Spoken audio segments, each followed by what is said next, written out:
Why do people rebel? People rebel for many reasons. The Boston Tea Party and the American Revolution were rebellions against tyranny. The young always rebel against their elders because they think they know better, and their elders may lose touch with current times. You could say people rebel when they refuse to go along with the status quo.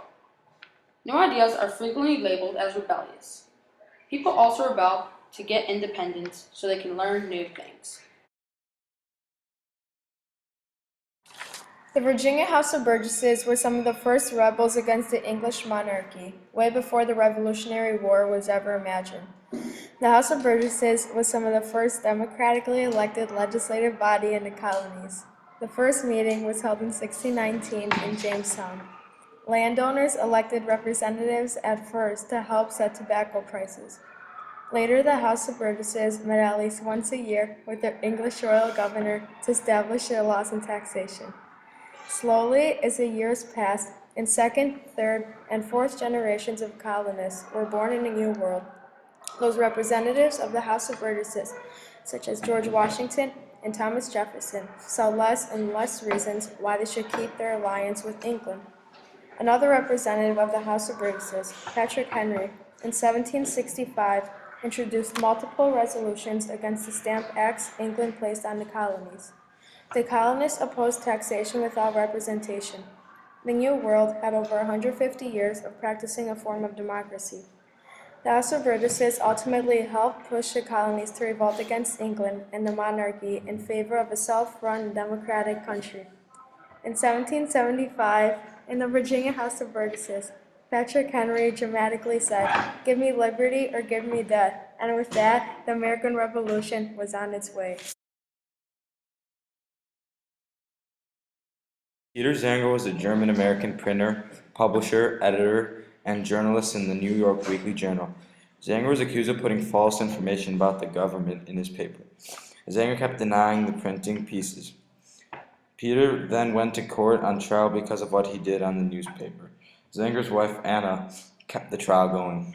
When the trial started, Zenger's attorney, Andrew Hamilton, was trying to defend Zenger.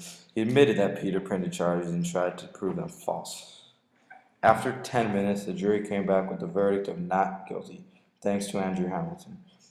Everyone in the courtroom was on Zenger's side, so as soon as he was proved not guilty, the courtroom was filled with cheers. After the trial, Zenger and Hamilton were pronounced heroes. On October 7, 1763, King George III of Great Britain issued a proclamation stating that the settlers couldn't settle in the French territory that they won after the French and Indian War. King George III's proclamation stated that people couldn't move west to the Appalachian Mountains, and it made colonists furious. The main reason that this was signed was because of the way colonists treated the Native Americans, which was why the French and Indian War started in the first place. After the war was over, the colonists refused to pay the money they owed, so the British had to pay, which made the British mad. So to even out the cost of the war, they started a tax system where every item brought in or out of the colonies had to have a British stamp on it, and these stamps cost money. They signed the 1763 proclamation to keep the colonists from moving west and interacting with the Native Americans. They also didn't want to have to pay new governors to go past the Appalachians and keep an eye on the colonists that already crossed into the new territory. Without the colonists being able to move west,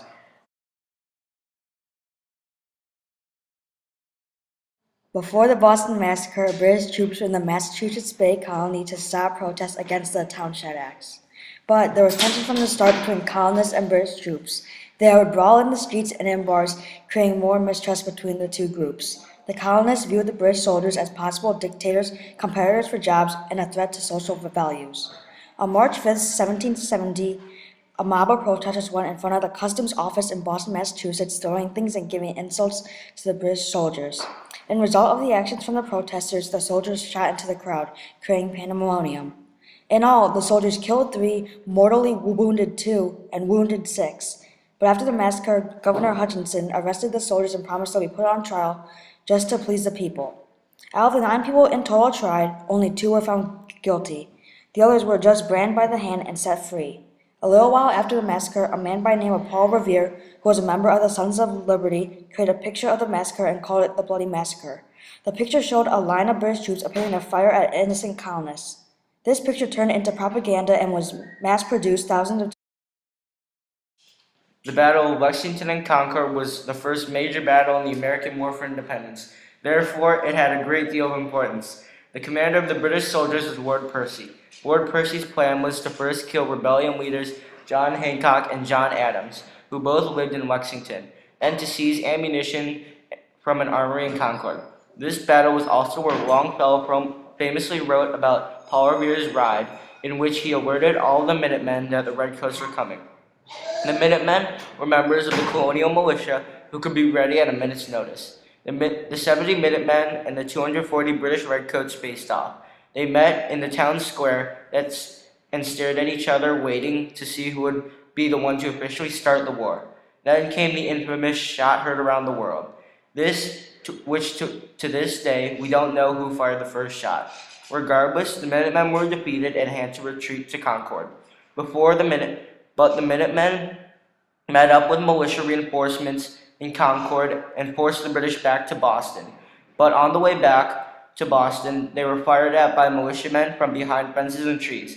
This type of warfare, in which the enemy did not always reveal itself, and regular soldiers were allowed to have some kind of cover, was surprisingly a completely new idea, and seemed to destroy the Redcoats because they were too visible to hide in their bright red coats. The losses in the end for the British were 174 wounded, 73 killed, and 26 missing. After the battle, Lord Percy sent a message to London stating that these men are organized and ready to fight, and that he will need more men and more generals.